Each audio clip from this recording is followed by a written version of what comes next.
Hello, hello, hello. It is me, your True Hill Phenom, SP3. We are live on the Fightful Overbooked YouTube channel. It is myself and the Spinner Mason to my Jimmy Brooks, Steven Jensen. And no, we are not here to talk about Degrassi. We are here to talk about Disney's Heavyweights. We are going to do a movie review. Steven Jensen, how are you doing? I'm doing great, man. Happy to start off my Saturday and my weekend talking about one of my favorite movies. I don't know how you feel about this movie, but I was very happy that you were down to talk about this because for a few reasons, which kind of I'll start getting into now. Is well, actually, before we do that, how are you doing, man? Before I start deep diving into this movie, because I've been waiting a few weeks to talk to you about this. We've had this plan for like 3 weeks, so I've got a lot to say about this. I've been doing my research since you kind of proposed this as our next podcast to do. So I rewatched the movie. I actually watched another YouTuber who reviewed the movie and broke some stuff down, and I learned some new information that I didn't know about the movie. So that was very interesting. And yeah, I'm looking forward to this. But I'm doing well. It's gonna be a long day for me. But I am glad to be here and chatting with you, man. We don't do it too often, so I always appreciate it. Yeah, I know. I wish we could do it more often with my schedule, especially just like with my shoot job. It just makes it so difficult. But like, luckily, we got some free weekends. Like the morning time has been good. Trying to wake up earlier anyway, so like it's a good thing to just like get up and running. And no better way than just starting off by talking about a movie that I love. And yeah, what do you got going on today that you're so busy? I know you had New Japan this morning. Yes. Woke up at I figured out the time. Like I was like, I'm not gonna watch this whole show. I was like, I have to just watch the tournament matches. So I woke up at like 6. So 2 hours into the show. I was like, okay, that's the right time for me to wake up, watch these last two matches, and boy, did they deliver. So I can't wait to talk about that. We talk about that over on the True Hill Heat YouTube channel, 11:05 a.m. Eastern Time, True Hill Heat flagship podcast. But y'all know me, when I'm on Fightful Overbook, I don't like talking about wrestling. So let's get into heavyweights, Steven Jensen. Yes, let's do it.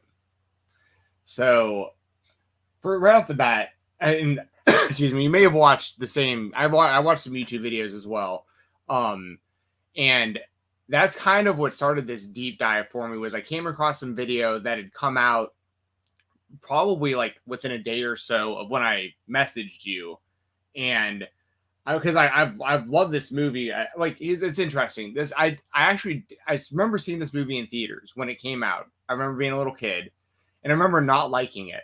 I remember thinking it was like scary because like stuff we'll talk about throughout the movie. There was like this element of like fear to it. I didn't get a lot of the jokes, I guess, as a kid, and I don't know. I think Ben Stiller's character like legitimately scared me. I was probably 95. I was born in 88, so like. I'm 7 or whatever. 7 years old, yeah. So like, just one of those things where like, but I remember they used to replay it on the Disney Channel a lot, and I was like watching like Even Stevens and like Lizzie McGuire and like those kind of shows, and they'd always like play heavyweights like just like over the summer and stuff, or like after like the other shows. And I remember it was like one of those scenarios where I was literally just like too lazy to like go pick up the remote and change the channel, like those days where like the remote was on the other couch and there was no cell phones or anything or whatever, just like all right, and it's like left it on as heavyweight started. And I remember watching it all the way through, and when it was over I was like, that movie was incredible. I was like, how did I not like that movie? and ever since then I've always been a fan of it. And then like I've watched it a lot of times, in comparison to most movies. I've seen it more than probably most movies that I've watched, but like it'd been a long time since I'd watched it. I hadn't really watched it as an adult in years. So when I came across that YouTube video, I was like, yeah, this, and then I was like, yeah, I think this movie was pretty good, and I bet it does hold up. And then there was like all these deleted scenes and stuff too that we can talk about that it was supposed to be a much darker movie that like really wouldn't have been nearly as much of a kid's movie if they would have left a lot of that stuff in. but it would have made it a way better movie probably. Like if like they left that in for me to watch as an adult, it would have been like an incredible movie. Like, you know, it would have been even funnier. But like, but it's just one anyway. So that's just kind of my background on why I even wanted to talk about it today, is because I came across a YouTube video. It reminded me a lot about this stuff. I went and watched the movie, and then I was like, dude, we got to talk about this movie. It was like, we got to do this. We got to do this. But yeah, I was game, because this is kind of like one of the movies that I would say define my childhood. Because yeah, like you said, maybe it wasn't like the biggest kind of blockbuster kind of release, and even watching kind of the YouTube videos that I said I did, I learned that Ben Stiller basically purposely had himself removed from all of the promotional material for the movie. So that I did not know of. So I was like, oh, that's very interesting, because yeah, I don't remember seeing Ben Stiller until after I saw the movie did I know that he was in the movie. And like you said, the Disney Channel is where I really kind of watched it kind of at nauseum. Like it was like that movie and the Disney Channel kind of movies, because they used to come on all the time. And like you said, watching Even Stevens and Lizzie McGuire, and that would be in that loop. And you would just keep watching it and just have it on the Disney Channel, and you would just watch that stuff, and you would be like, "Oh my god! Like this movie, Ben Stiller is hilarious." Like this is where I feel like this is the movie where I really became a Ben Stiller fan. Like I know a lot of people will say there's something about Mary, but when I think of Ben Stiller, I think of three movies. I think of Heavyweights, Zoolander, and Meet the Parents. Those are the movies that I remember him the most for. Yeah, I'm with you on that. I mean, I still think this is his best role ever. And then like White Goodman in Dodgeball was clearly which is just an evolution. It's just the evolution. But I still think that like in comparison, Tony Perkis is a way better character still. Like because like White Goodman is like really stupid and annoying. Also, like Tony Perkis is just a maniac. Like, and that's it's perfect. Did you hear the fan theory? Yes, yeah. That he changed his identity or whatever to become White Goodman. Yeah, he basically got like brain damage when he does that last thing, when he does the flip and he slips and he bumps in. So he had brain damage. So that's why Dwight Goodman is so dumb. And then Dwight Goodman said that his dad gave him all the money to start the gym. That is something that that Tony Perkins' dad would do. So yeah, it kind of adds up where I'm just like, okay, that's not the farthest fetch fan theory that I've heard. For sure. And also to just something you mentioned with Disney Channel when they used to run all those movies and stuff, like the Disney Channel original movies. That stuff. Those are some things that we could definitely do on this show sometime, because all vouch, Johnny Tsunami is one of the best movies of all time. I'm not even just talking about Disney Channel original movie. Johnny Tsunami is a bona fide classic. Johnny Tsunami 2, absolute sham. I don't know if you remember what they did in that movie, SP3. Did they take him snowboarding, or was it something else? I know the first one was snowboarding. The first movie was snowboarding. The second movie, what I'm really referring to is, so his best friend in the first movie is, I believe it was the same kid who played Jet Jackson in The Famous Jet Jackson. Famous Jet Jackson. That's another classic. Yeah. Come on. We need to do Disney Channel movies and TV shows. That's what we got to do.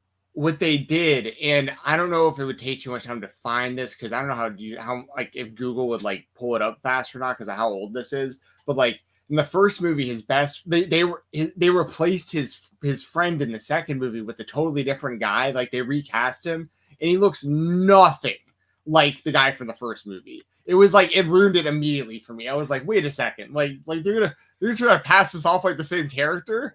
Like I went through this whole journey in the first movie with like getting like attachment to these friends, and you're just gonna completely like. And it was a jarring difference. It was completely threw you off. And the movie sucked. It was about like basically skateboarding, like some version of skateboarding. Yeah. Anyway, it was really bad, the second one. But the first Johnny Tsunami movie, we could definitely do one of these on. but I remember you like know what you know what sequel is not that bad? The Goofy movie sequel. I'd have to go back and rewatch that because I remember I'd always get like emotional watching those movies because of like the father son, like like I Yes, always yes, felt bad for yes. Goofy in those movies. I was always like, man, like he's getting boxed Oh, out, but I we get need it. to He's do one annoying. of these. We need to do one of these for the Goofy movie, but after Steven Jensen watches Alana's mockumentary on the Goofy movie. You I need need to to watch see that. that. You need to watch the movie and then watch the mockumentary on it, and then we do a review. Because if I tell you, this is it's one of the greatest mockumentaries of all time. Okay, I need to check that out. It basically tells the story of the Goofy movie is basically based on Goofy being a black single father. Oh, okay. I mean, I get that. Yeah, dude. Well, and also, the best part of that movie is the soundtrack. Like the Powerline Yes, songs were yes, incredible. and they talk Yeah. about how the soundtrack came together and everything. Like it's one of the greatest documentaries I've ever seen. And like they explain like the phone call that he gets from the principal. They was like seriously. How many white parents is gonna get this phone call? Your son's wearing baggy clothes, looking like a Right. gangster. He's gonna wind up in jail. He was like, Max is a black kid. Like, Yeah. like it's pretty Yeah. obvious. 100%. Like Skeeter and Doug. Like Yes. you know what I mean? Like I totally see that. Also another sequel. I never saw this and I probably never will, but I always remember seeing commercials for it, probably during commercials for Heavyweights on Disney Channel, was Xenon the Sequel. I would never watch that. I think I've watched all of the Xenon because that was one of my favorites. I had a little crush on that little white. At the She time, I was was a the little love kid too. interest in Johnny Tsunami. That same girl. Exactly. Yeah. Yeah. They used to use the same actors and actresses Speaking for of all these shows. Good transition for this movie because same kids from Mighty Ducks. It's all the exactly. same, and a lot of the same kids from Mighty Ducks are in Heavyweights, and it's because the same guy, Stephen Brill, who directed the Mighty Ducks, also directed Heavyweights, and he was like, "Hey, I know these kids. We have a good relationship already. Like I know that they can work on camera and stuff. We don't need to like worry about them knowing what they're doing, and they're funny and stuff. So we'll just use them. Yeah. You know, I mean." And it was awesome. It was a great choice. It was a great choice because like and the reviewer that I saw talking about this like and rewatching the movie really kind of emphasized this after I saw the review and rewatched the movie. Kanan is just like, yo, like that kid was so talented. Like when he was young, like you're not supposed to have that type of comedic timing and immediately just coming on the screen and bringing that energy. The whole conversation he has with Captain on the plane of you going to fat camp? It was like no, are you going to fat camp? He was like, yeah. He was like, why do you ask? He was like because you're fat. Yeah. Is that your dad? Like, is that your dad? He was like, no. He was like, oh, I asked because he's fat too. Yeah, exactly. Dude, and by the way, that scene right there, I use that as a metaphor all the time for wrestling fans that go like if you're like afraid to go to a wrestling show, you don't have any other friends that like wrestling or like because I met a lot of my best friends in wrestling by going to shows by myself because they didn't have other friends that were interested in going to indie shows. And I would always tell people at wrestling shows, you're not the fat kid, everyone's the fat kid. Like you're safe there. You know what I mean? Like everyone, like no one's there thinking they're cooler than anyone else at any of these shows. You know what I mean? Like you're getting along with everybody. So it's a safe space. It's a safe space. It's a safe space. I always said, like, when I first started going to, like, Ring of Honor events, like you said, independent wrestling, like, Ring of Honor events, I was going in, like, 2006. When I first turned 18, I started going to Ring of Honor events at Hammerstein Ballroom, and it just felt like I had finally made it to the secret society. Like, the secret society that I've always been a part of, I was actually around the people and actually went to one of the meetings. That's what that felt like the first time I went to a Ring of Honor event. And every time I went for a long time after that as well.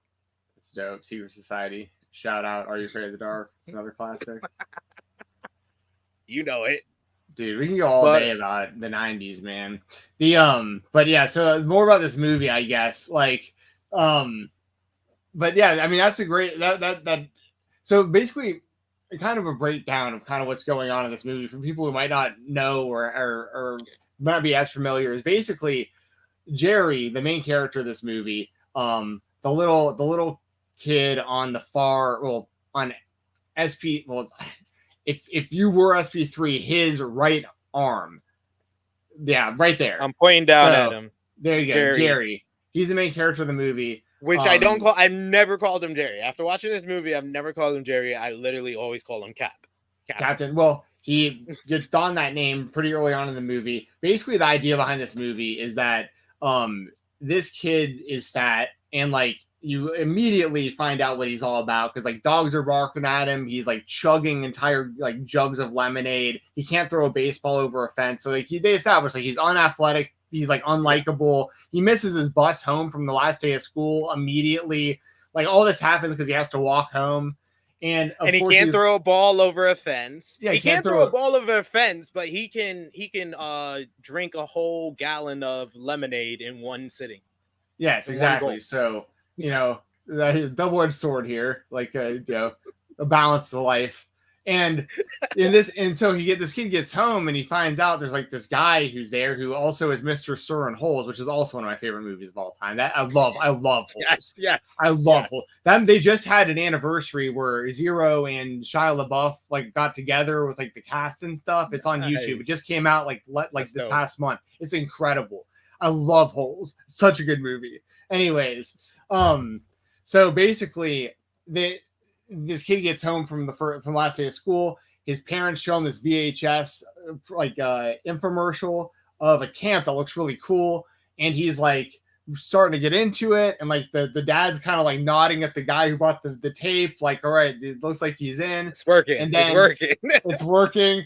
And then you see like a bunch of them, like a bunch of these guys with like their t-shirts on and like the lake, and they pop out of the water. They're like, can't post a fun way to lose weight. And he realizes that, you know, and it's like, I'm Pat Finley. I've been coming here for 20 years, you know? It's like, and it's like, and this kid realizes, oh my God, it's a fat camp. And his parents make him go. So then he winds up on this airplane.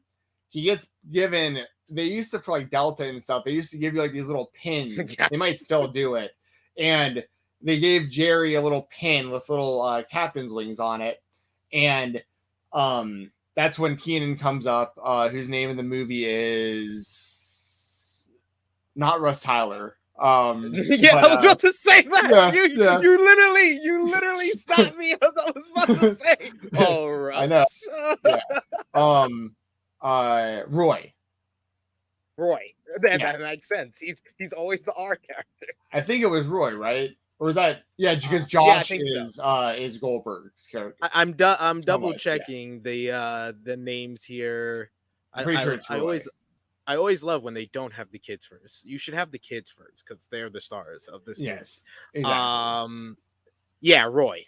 Okay, Roy. So Roy meets Jerry on the plane, and that's basically the conversation that SP3 was just talking about, where like he realizes he's also going to fat camp, and but the difference is now Roy is telling Jerry like, oh no, dude, you're gonna love fat camp because you're not a fat kid. Everyone's a fat kid. Like they got like you're gonna love the counselors and like the owners of the camp. Like everyone's like he's like stoked to go there. So next thing you know, like they land, they're getting introduced to all the other kids, and Josh, who is also known as Goldberg from the Mighty Ducks, also known as Sean Weiss is his real name, he is introduced as a camp legend immediately and dons the new nickname on Jerry of the captain. And he calls it as soon as he meets him. No, but you didn't even mention the exchange that he has with Roy, because you meet all the other kids basically at the airport. Outside the airport is where Pat comes with the bus, picks up all the kids. They fake out the fast food. That's one of the best scenes ever when they fake out going to the fast food place and turn back into the street. Oh man, go to the drive-thru. No, sorry guys. But yeah, you get that. You meet one of the other counselors. I forgot his name, but he used to be fat and now he's skinny, so all the kids make fun of him. You also meet the new nurse at the camp, and you could tell Pat is already kind of feeling her because he's already getting nervous and stuff around her. And then He can't explain to her where the infirmary is, and he's been going there for 20 years. And then finally, I think Pat helps Jerry to his bunk. And in the bunk, that's where Roy first introduced us is to Josh, and he says, "Josh, I saw the nurse looking very attractive." And Josh says the delivery of this line is perfect. This pleases me. Yeah, it's amazing. I died. I had to rewind it again. I rewinded it again, and I was like, this guy. Yes, he's already started a movie through one line. Yes, it's so good. So yeah, and like Pat introduces before he even brings him into the cabin, he's like, get ready, you're about to meet some really cool cats. Like he's like, they're really building it up. Like this is like the funnest summer of all time about to happen with like and then I don't know exactly how long it takes before. I mean, it's pretty much right after that, I believe. Then another one of just the best lines where I've used this line before with other stuff. But so basically Jerry like leans in and like lets them know like, hey guys, I snuck in some Oreos for emergencies. and Josh is like, oh, that was very sneaky of you. And then he yells, chipmunk download.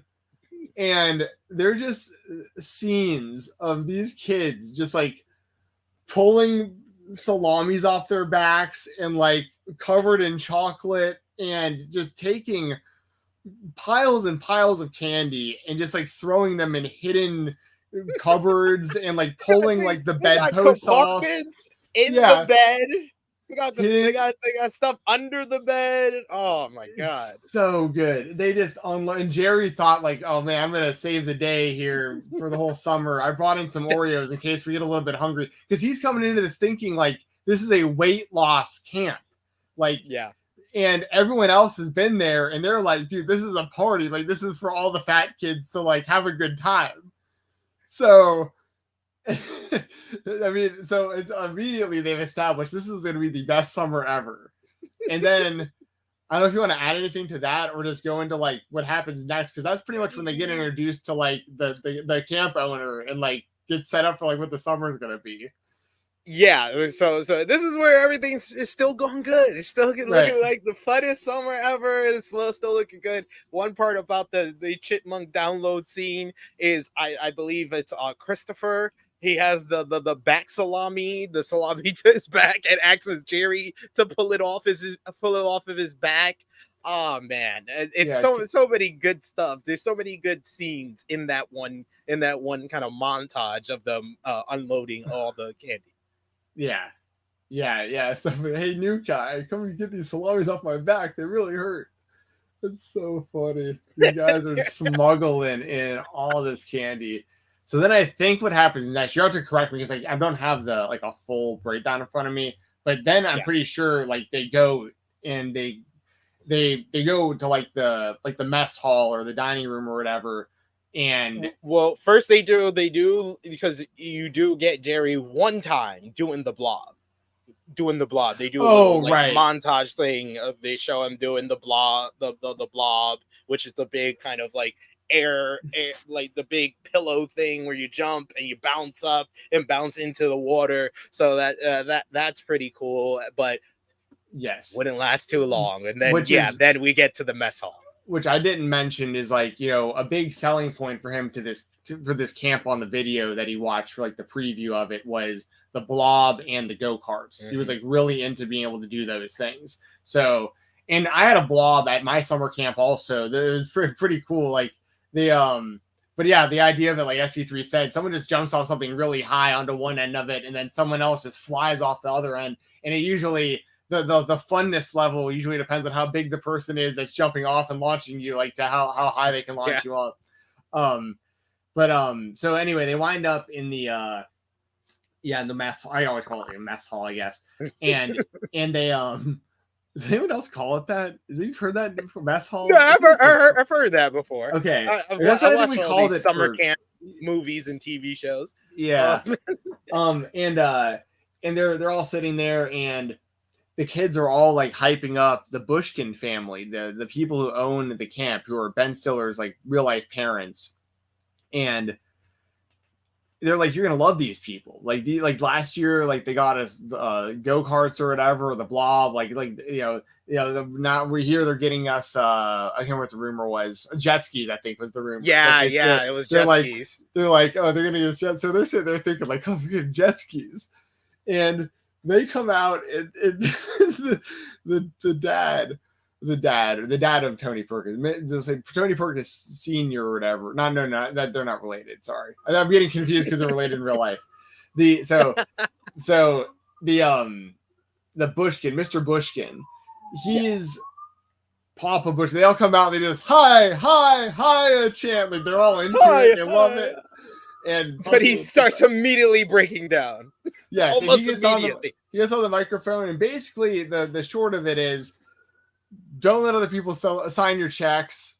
He is filed for bankruptcy. He had to sell the camp. He's really sorry about it, and like him and his wife just leave. Like they just walk away sad, and all the campers, and they do a real sad hi on the way out, and then the real movie starts because the alarms start going off, the spotlights start flashing, and you hear just a strange voice over the microphone and an introduction about this band Tony Perkis, and Ben Stiller shows up just looking completely insane in this suit, and just like he looks like he just did an 8-ball of coke before he walked out on this stage. This guy looks crazy. I love the high fives. Like he's an 80s baby face. Like, yes. Well, on the way in, yes. On the way out, it's hilarious because he doesn't get any high fives except for one on the way out. He like goes for it, and like one kid on the end like gives him one. And so anyway, he comes up on stage and basically explains to them the stories of his life about being like obese and made fun of, and like all this stuff about like his like crazy upbringing. And you find out that this guy has bought this camp to turn it into a weight loss infomercial. And these kids' summers have now been completely ruined. And they're like, wait, what's happening? And this guy is the idea of this movie is still to this day, because you can never make this anymore. This is This is such a good idea for a movie, though. Like, it's so funny that somebody made this. And by the way, we didn't even mention, like I mentioned, Stephen Brill directed it. What's the dude's name? That did the movies with Seth Rogen and all those guys. Judd Apatow. Judd Apatow. Yeah. So this is like a Judd Apatow kids movie. When I found out Judd Apatow was behind this, I was like, it makes all the sense in the world. This is closer to a Judd Apatow movie than it is a Disney movie. And it turns out this movie was like originally supposed to be like a summer camp movie for like Chris Farley and Adam Sandler or something like that, for like teens or adults. It was supposed to be called Fat Camp. It was supposed to be called Fat Camp. Yeah. So like this, they had to change a lot of stuff about this. But Judd Apatow, like once you realize that, put that together, it makes all the sense in the world. And so anyway, now it's been established that this guy is trying to turn this camp into a weight loss infomercial. And I think the next like real major thing that happens is them back in the cabin, and he's like introducing themselves and reading off their cards and like learning who everyone is. And they've also been introduced to a new counselor as well, Lars, who is from like Scandinavia or something like that.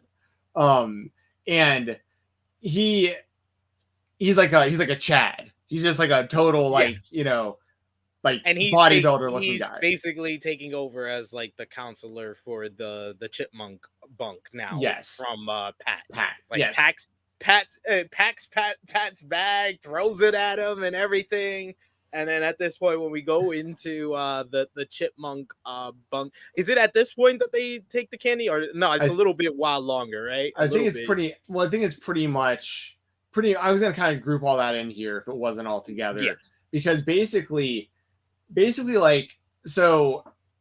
Pat, as you mentioned, he had been the counselor for that cabin for like 20 years or whatever, and or at least going to the camp for that long and been a counselor for like probably almost as long. So this guy's like been doing this forever. He's always been involved with that bunk, and now he's been relegated to a janitor. So now he's just like now he's the janitor, having to just basically serve anything that Lars or Tony or anyone makes him do, all summer. And now Lars is in there, and Tony comes in, and they're like he's introducing to the kids and everything, and then just the biggest snitch of all time, that kid, I can't remember his name off the top of my head, but he used to go to the camp, and now he's working with Tony. Well, no, he was a chipmunk the previous summer, so like he was one of the fat kids who was in that cabin, who knew what was going on. He straight up tells Tony like, "Hey Tony, I was a chipmunk last year," and just tells him where all the hiding spots are. Well, sorry, he tells him for like the major spot. I missed. Tony had first just gone. He had ransacked it himself. He had laser pointers, like finding things in the walls and in the bedposts. He clocked Josh with a Pez dispenser in his, or maybe Roy with a Pez dispenser in his Roy with a Pez dispenser in his sock. He just tells him to fall back, and I was like, "Oh my god!" Like, he unloads the Pez in his face and tells him to fall back. It was like it was like a gun. Yeah, unloading a gun. Yeah. The cliffs, oh my god, that was so funny. And then you can see there's an edited line where Josh so Tony says, so anyway, Tony finds all the candy. The previous kid who rats them out, they found everything now, and Tony's like, who's gonna own up to this treasure trove? He was like, I'll tell you. Johnson's like, I'll tell you who it was. It was Seymour Butts. He's like, who's Seymour? Who's Seymour Butts? No one's Seymour Butts than you, Uncle Tony. Yes. And of course it gets a big pop with the crowd. Now, the actual line was supposed to be Peter Fitz, because you can see Josh's mouth does not match the words as he's saying it in the movie. And it was supposed to be Peter Fitz. I think I remember reading this. I'd have to find it again real quick, but I think it was Peter Fitz. And he was going to say, who's Peter Fitz? And he was going to say, anyone's Peter Fitz if you push hard enough. Wow. Yeah. There was supposed to, which leads me to just got to bring up, there was deleted scenes in this movie involving them trying to give each other boners before seeing the female nurse. Like literally, that would have been me finding out what the word boner as a kid. I would have that would have been my introduction to it if that was in this movie. There was supposed to be a lot more of like dick references. Like they were gonna put like a bunch of like little dick statues and drawings and stuff like all over the movie.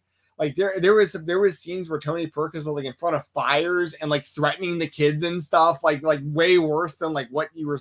There was a full on. You can find all this on YouTube. There was a full on like they do a part of, and during the movie there's like a short kind of like video that they make to show the parents like how bad it's been at camp. But like on YouTube there's like the full length version of it where it gets like even more detailed with stuff. So like this movie was originally intended to be like way more adult and like way darker. And so like when I found out and obviously they changed it from Peter Fitz to Seymour Butts to make it a kid friendly line. But once again, like that's, just want to throw that out there too. That's pretty wild. They redirected. They just redirected from dick jokes to butt and fart jokes, because we got a lot of those throughout this movie. Yes.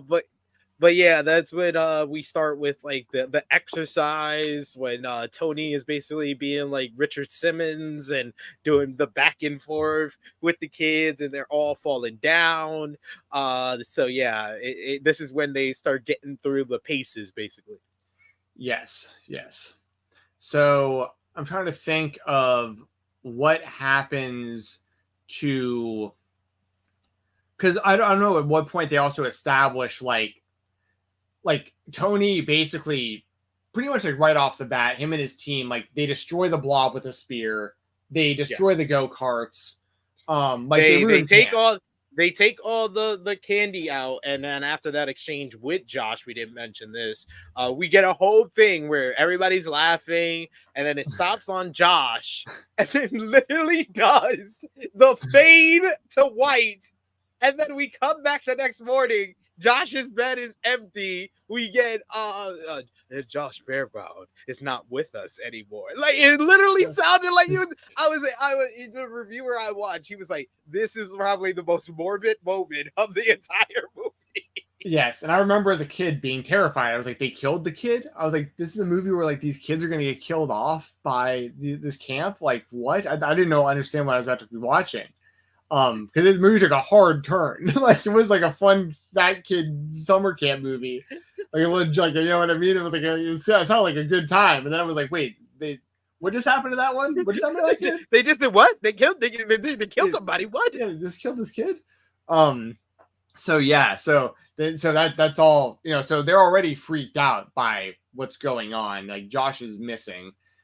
The blob's been destroyed, the go-karts are destroyed, the food's been changed, like they they are ruining camp and turning it into trying to make them lose weight. They all have weight loss goals, they have to do weigh-ins and all this stuff now. They put them through the ringer of like wrapping them up with tape measures, and like they're you know this, and like Simmons, the fattest kid in taking a camp, measuring of the neck. yeah, they're crying. The one of the best moments of it is when Simmons is established as the fattest kid in camp, and they cheer for him. That's a great, yeah. He's like, yeah. he was like, "You are by far the fattest kid." He's like, "Yeah."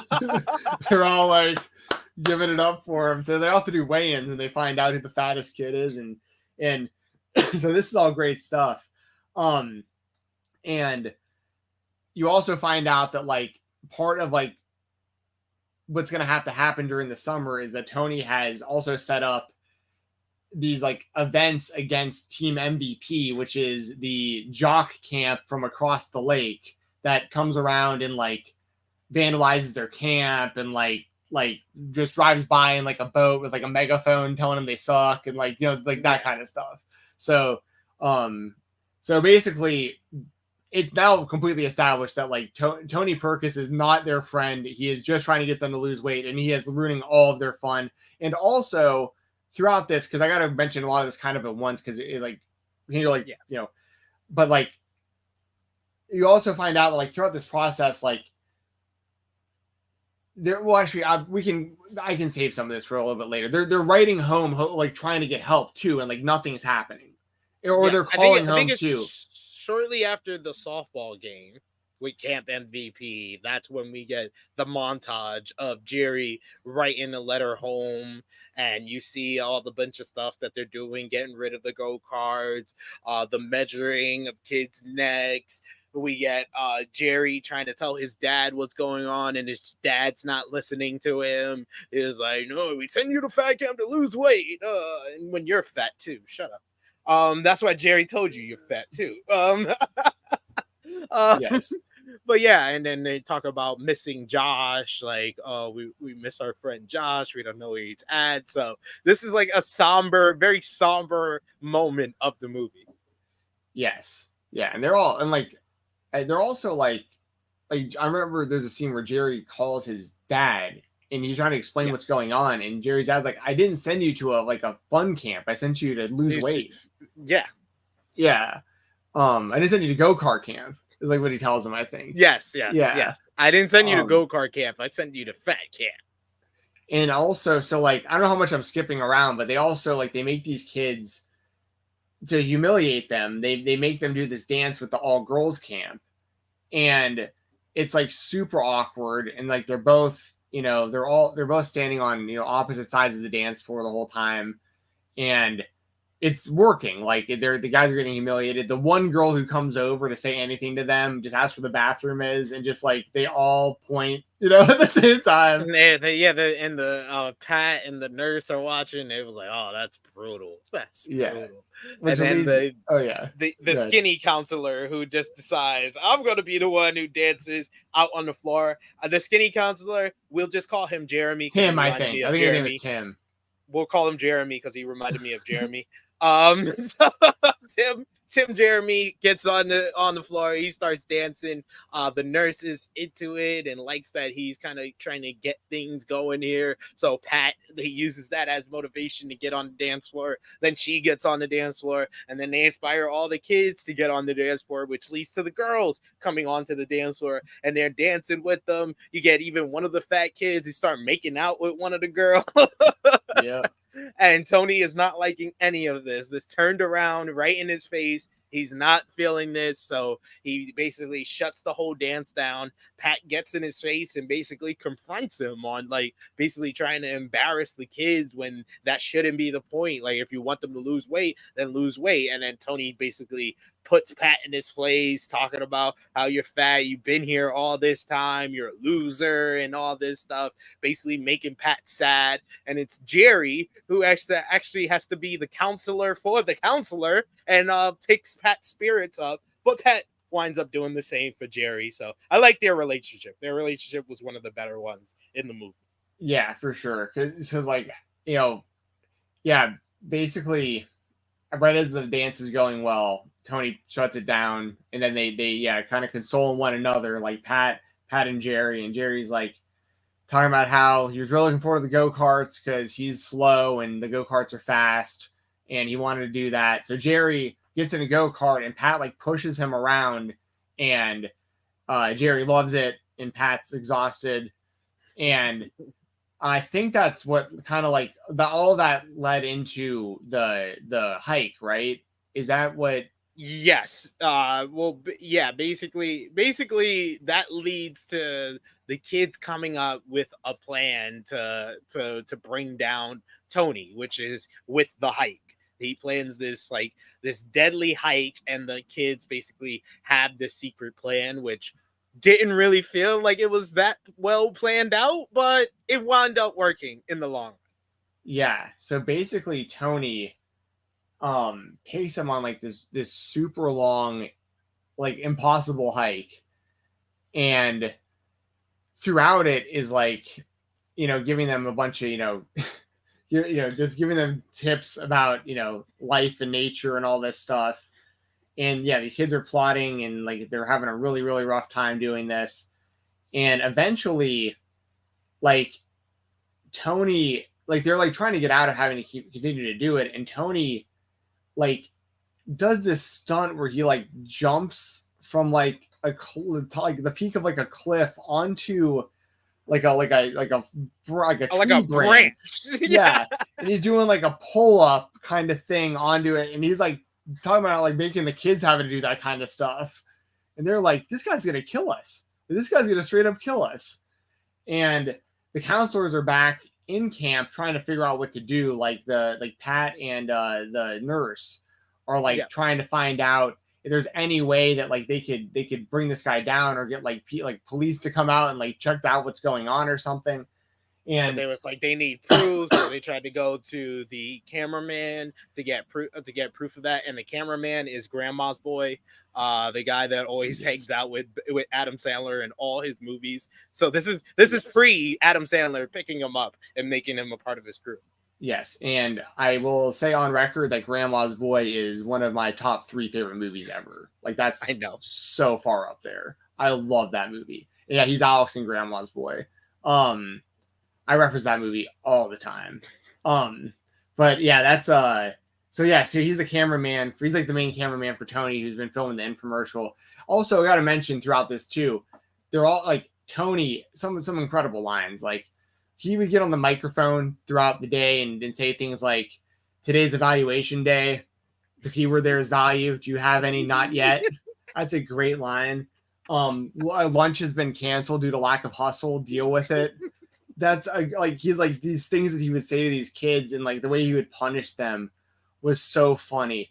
Also, what led into this hike also that I believe had already happened and I forgot about was Oh no no probably no. No. We before the hike, we get the second weigh-in. that's what I was about to get what to. happened. That's what I was about to get to. Yes. Yeah. So Because they basically we forgot this whole part. This is one of the better parts. Is the kids basically decide they after I think it's like after one incident they find the kid with the glasses is in like no they try to sneak into Tony's house and they trying to like find any proof or evidence against him.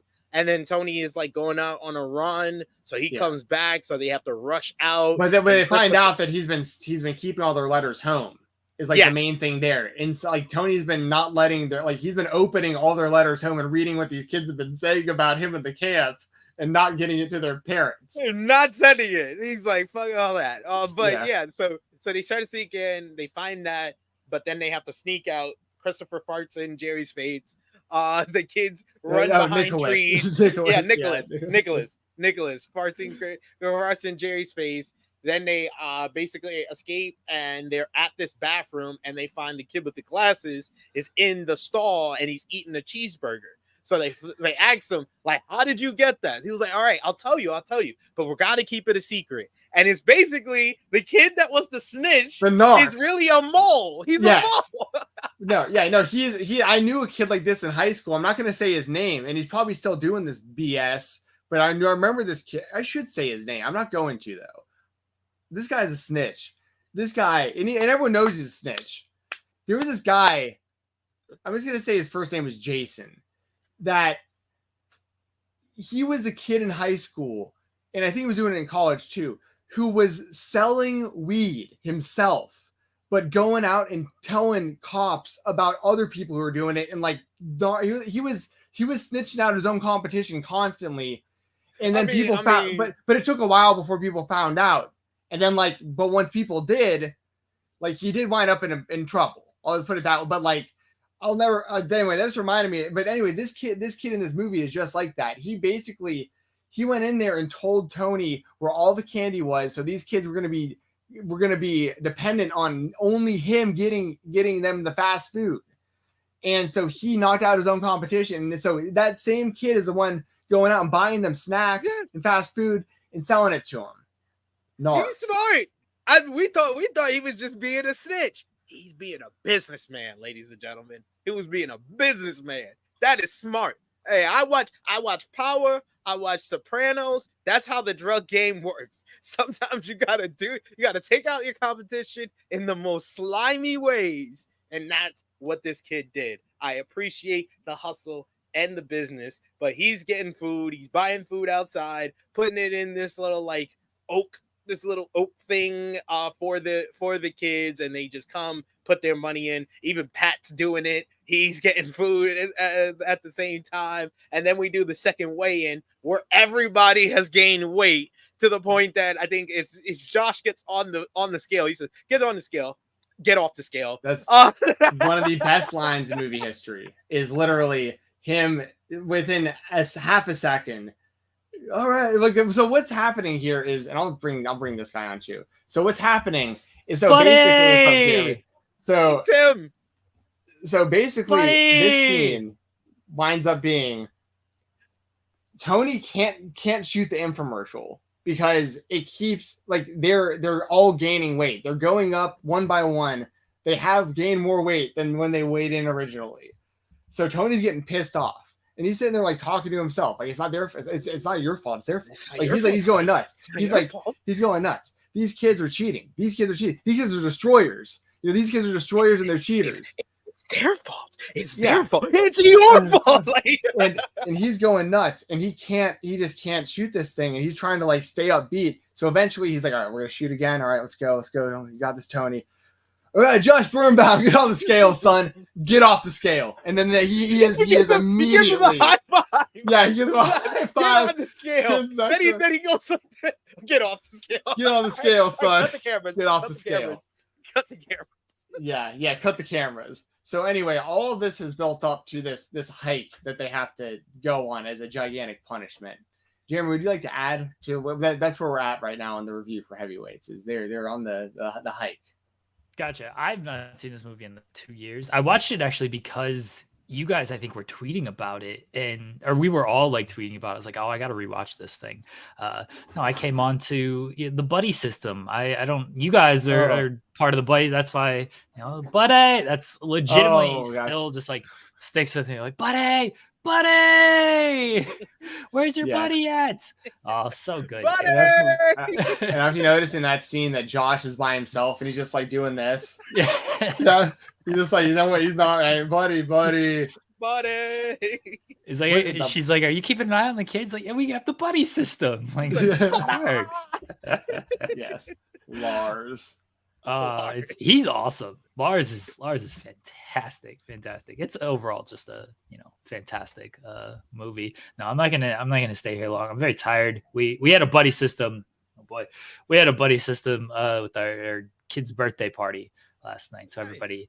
everybody had a buddy. I just want to say hi, hi as always, and yeah, the heavyweights, great movie, buddy system, the most tried and true system in the entire universe to make sure you do not get lost. Everybody. Yes. All right. Thank you guys for doing this. Heavyweights rules. I'll talk to you guys later. Later, Jeremy.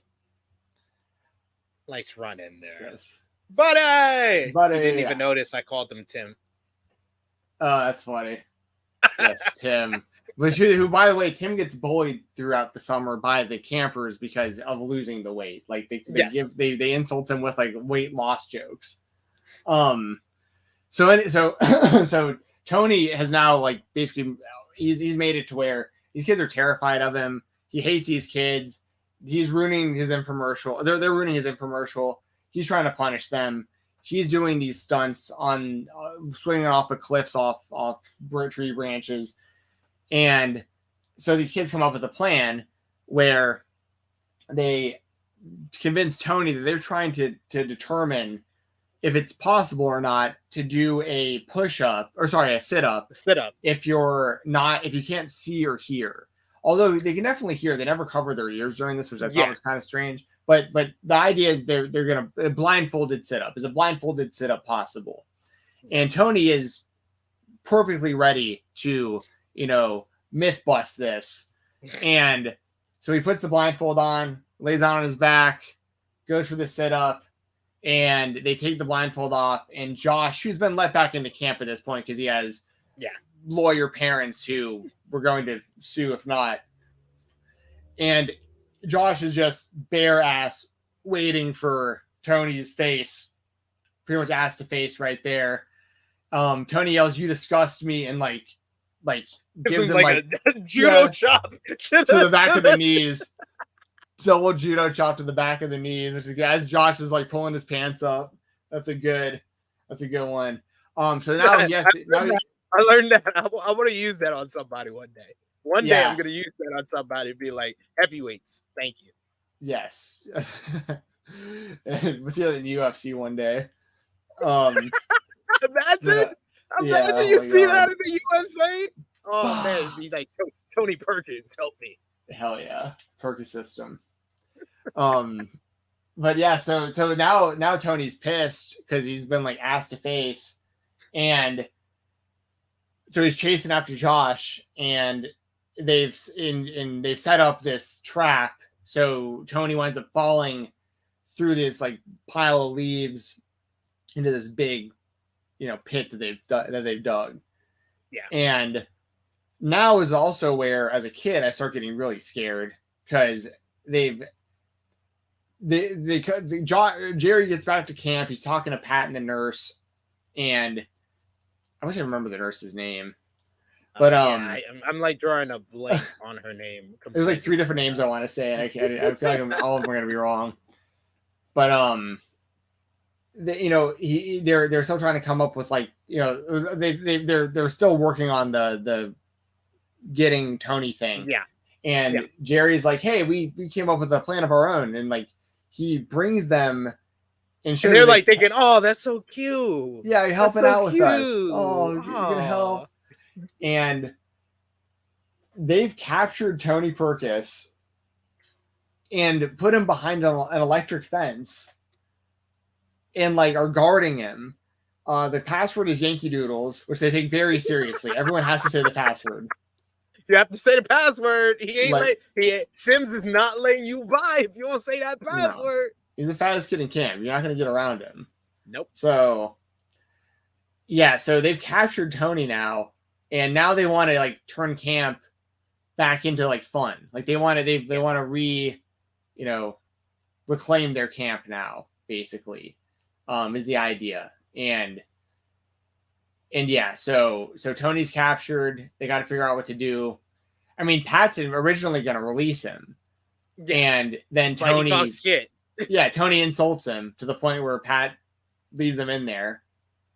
So then they go on this crazy, basically binge eating party that night. They're going crazy on the front yard, eating everything. Pat even sees Tim being the total life of the party, eating everything, indulging. Covered in chocolate. Pat's like, I want to go down, but the nurse basically talks him into staying with her. So I need to butt in real quick about deleted scene. He has sex with her in a deleted scene. Are you serious? So they have sex in a boat, in like a boat in the water, I think it is. Like they don't show it. They show the two of them afterwards. And he's like, they're laying there next to each other. And he's like, oh, so that's what sex feels like. And she's like, wait, that was your first time? And he's like, oh, no. Like, he tries to play it off like it wasn't. But after he like definitely just admitted it was. See, there's so much about this movie that like they should re-release this with all this in it and just rated R or whatever. And just let us 100%. Watch what it was supposed to be. 100% agree with you there. Like they got to give us that. Give us that. Come on. For like what is it? What is it going to be? It's not going to be 25 years. 30-year anniversary in 2 years. Do that. Give us that. Yeah. Why not? I mean, and I don't know how, I mean, you wouldn't really be able to do a reunion, nor would I really want to see it now. Although Sean Weiss, I got to give him the credit, like, because he was down bad for a while, Sean Weiss Goldberg. But he recently, like, he was in Atlanta. I didn't go, unfortunately. He was in Atlanta, though, like a couple months ago, doing an autograph signing and stuff. Apparently, he's not, like, he beat the addiction, apparently, and stuff. And he's, like, doing a lot better. And, like, so, like, that's, hopefully, that's what was so disappointing also about Mighty Ducks Game Changers, which we don't have to get into because that's a whole other thing for us, I know.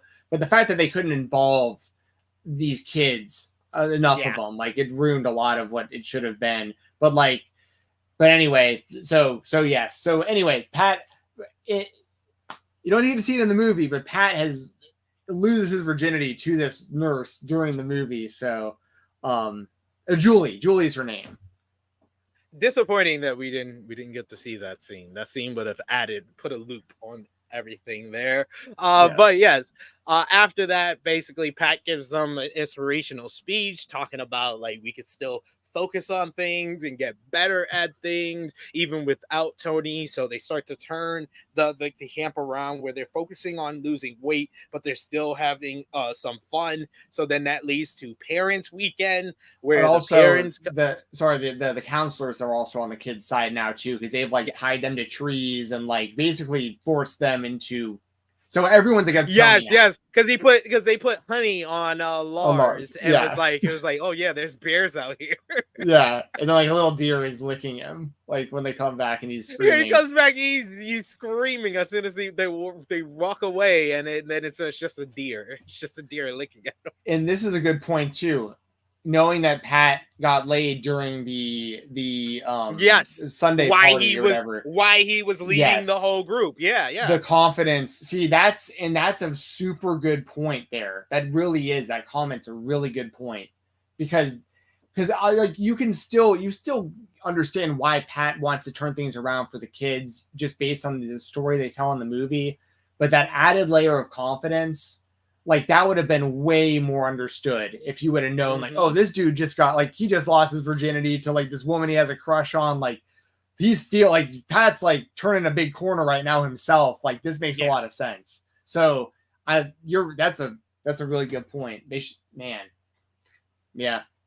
They're really young. Like that was the mind blow. The mind blow right there. You telling me that. But yeah, so parent weekend happens, and like you said earlier, they show them this kind of tape, this edited tape of Tony at his absolute worst.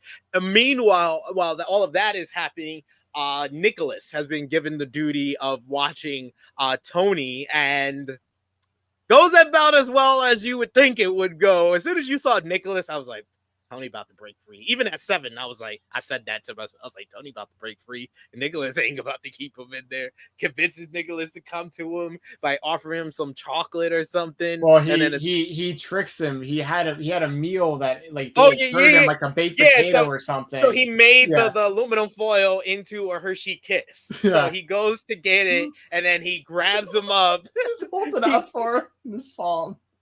He grabs him up, and basically gets him to break him free. And then as the tape is going on at the end, all you hear is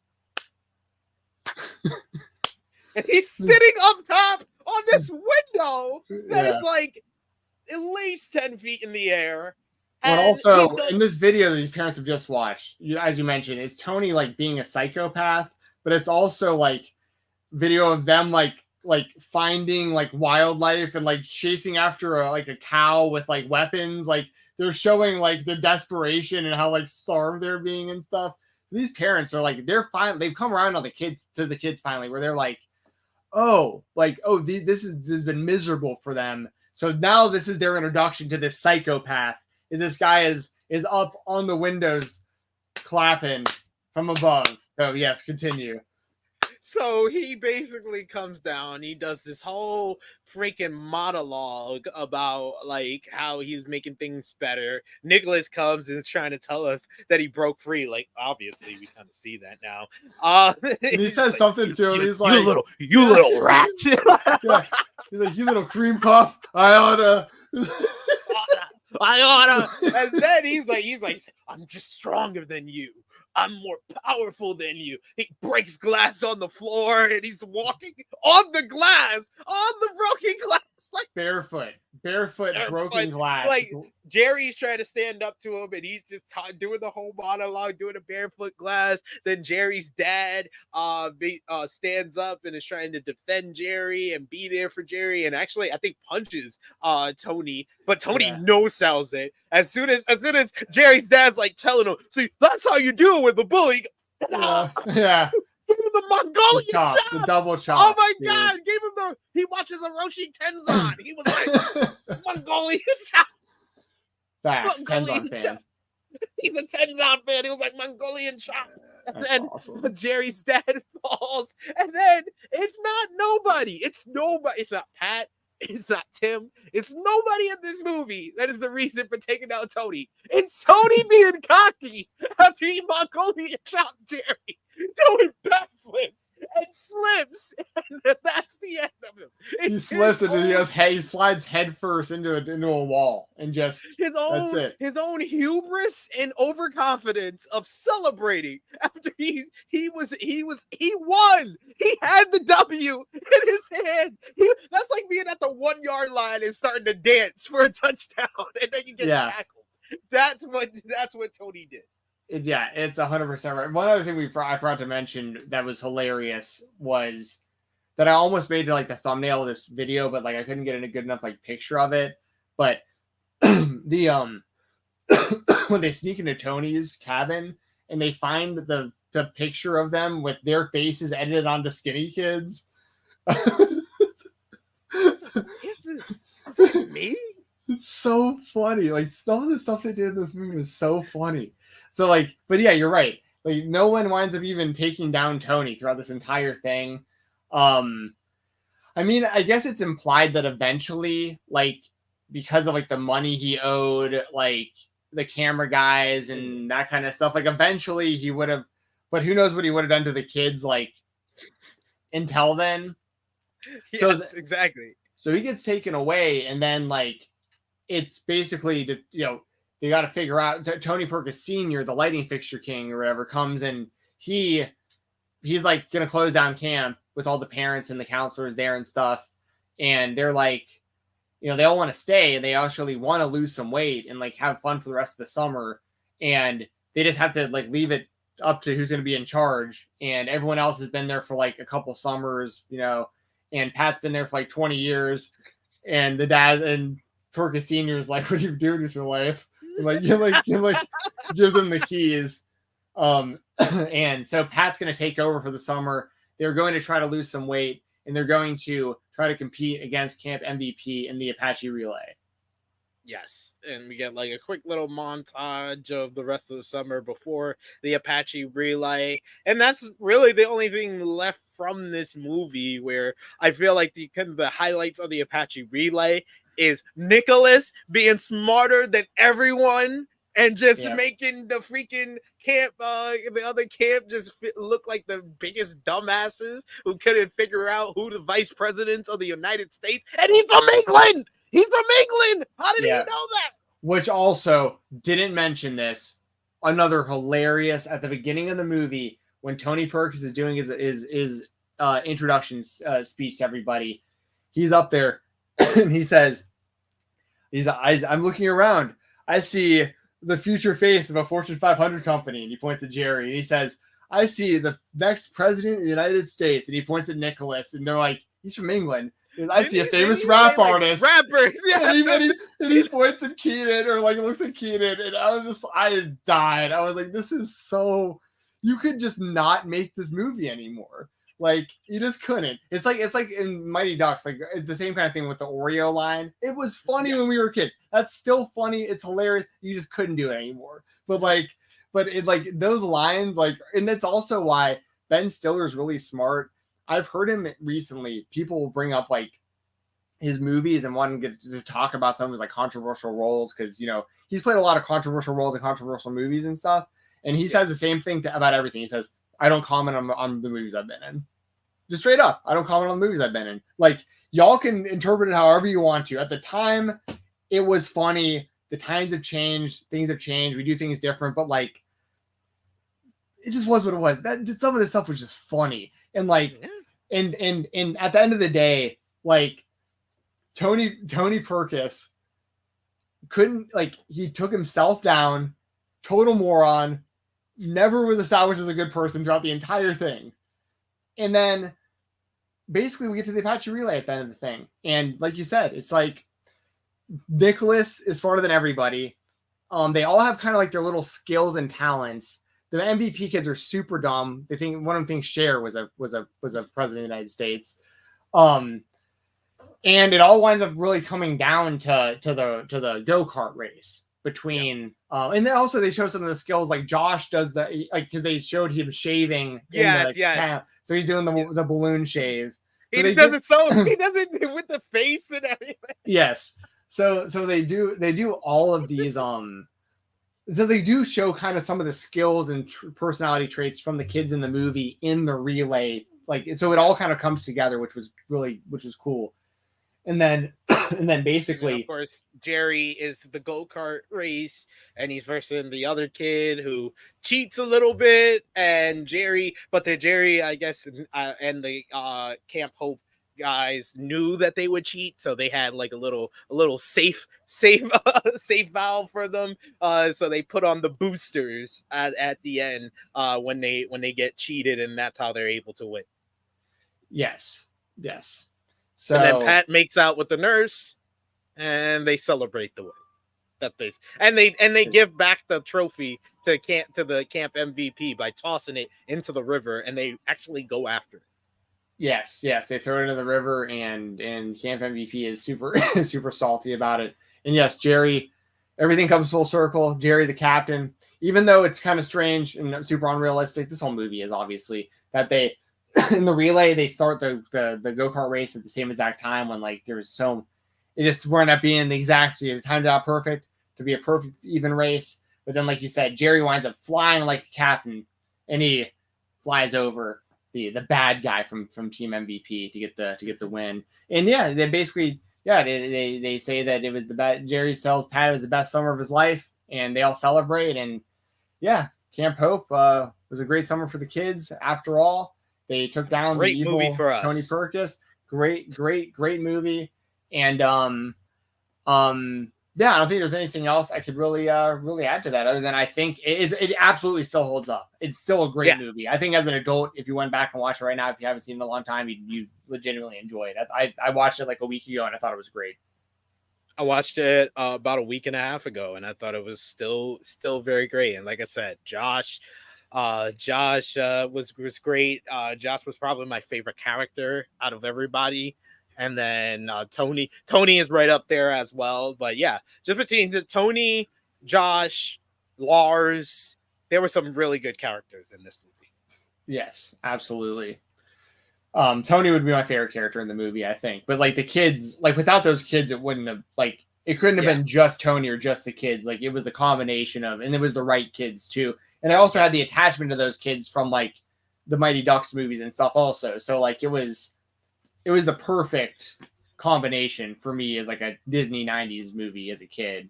And like even as an adult, like I said, it totally holds up still. So yeah, it's probably that's that. That is our Heavyweights movie review. Had a lot of fun doing this. And let us know if you're watching this on demand. Remember to drop the thumbs up on the video and let us know in the comments down below what you thought about Heavyweights, if you've seen the movie, if you remember the movie, and what movie, classic 90s movie, would you like us to review next? Let us know in the comments down below. Yes, absolutely. SPC, let people know where to find you at. Find me on the X machine, at True Hill SP3. That is TRU, no E. Same thing for the YouTube channel, True Hill Heat YouTube channel. We'll be going live in about 10 minutes over on the True Hill Heat YouTube channel for our flagship podcast, True Hill Heat 238. We're going to be talking about SummerSlam, talking about the Bray Wyatt illness, what this means for his future, Vince McMahon news, Kenny Omega AEW All-In plans, plus much, much more. So join us live over there, True Hill Heat flagship podcast. There you go. You can follow me on Twitter at FightTalk_, FIGHTTALK_. Use code FightTalk on independentwrestling.tv. Watch the Spotlight Thursday mornings, 9:30 a.m. Eastern time. The last episode that just aired, y'all can check that out on the main Fightful YouTube channel. The interview this week. Well done. Teal Rhodes, well done. As soon as I saw that, I was like, okay, I gotta watch this interview from you guys. Dude, something that no one's ever will maybe eventually will see, dude. I botched the original intro. I heard Jeremy say that at the beginning.